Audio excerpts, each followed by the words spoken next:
पोटदुखीची समस्या अनेकांना होते। बऱ्याचदा यामागे अगदी सामान्य कारण असतं आणि काही वेळातच त्यापासून सुटकाही होते। मात्र एका व्यक्तीसोबत विचित्र घडलं। एका व्यक्तीला पोटात तीव्र वेदना होत होत्या, वारंवार जुलाब होत होते, अन्नातून विषबाधा झाली असावी असं त्याला वाटलं। काही औषधं घेतली तरी बरं वाटलं नाही। त्याने हॉस्पिटलमध्ये जाऊन डॉक्टरांचा सल्ला घेतला, तेव्हा त्यांनी काही औषधही दिली आणि याने बरं होऊन जाईल असं सांगितलं। संपूर्ण प्रकार पाहूया त्याआधी HPN मराठी न्यूजला नक्की सबस्क्राईब करा आणि बेल आयकॉनवरती क्लिक करून नोटिफिकेशन्स मिळवा। एवढं सगळं करूनही जेव्हा त्रास कमी झाला नाही तेव्हा डॉक्टरांनी अल्ट्रासाऊंड केलं। यावेळी पोटाच्या आतमध्ये एक वस्तू अडकलेली दिसली। यानंतर डॉक्टरांनी शस्त्रक्रिया केली तेव्हा आतून अशी वस्तू बाहेर आली की सगळे शॉकच झाले।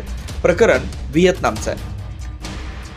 ODT सेंट्रलच्या अहवालानुसार 20 मार्च रोजी या 34 वर्षीय व्यक्तीला पोटात तीव्र वेदना झाल्यामुळे क्वांग नीन प्रांतातील जिल्हा वैद्यकीय केंद्रात दाखल करण्यात आलं होतं। रुग्णालयातील कर्मचाऱ्यांनी एक्स-रे आणि अल्ट्रासाऊंड केलं, ज्यामध्ये त्याच्या पोटात एक जीव अडकल्याचं दिसून आलं। आतड्यांमधील छिद्र आणि पेरिटोनिटिस आढळलं। यानंतर डॉक्टरांनी शस्त्रक्रिया करण्याचा निर्णय घेतला, जेणेकरून पोटातील ती वस्तू काढता येईल। शस्त्रक्रिया दरम्यान रुग्णाच्या पोटात दिसलेला जीव हा जिवंत मासा इल असल्याचं पाहून डॉक्टरही अचंबित झाले। अनेक दिवस पोटात राहूनही तो मेला नव्हता।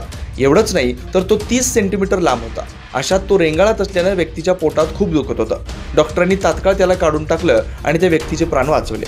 माशामुळे आतड्यांमध्ये छिद्र पडलं होतं, त्यामुळे रक्तस्राव सुरू झाला। अशात तातडीने त्यावर उपचार केले नसते तर रुग्णाचा मृत्यू झाला असता। मासा बाहेर काढल्यानंतर डॉक्टरांनी आतड्यासंबंधी संसर्ग बरा करण्यासाठी नेक्रोटिक क्लोरेक्टल नावाचा भाग देखील काढून टाकला। सुदैवाने ऑपरेशन यशस्वी झालं आणि रुग्ण बरा झाला।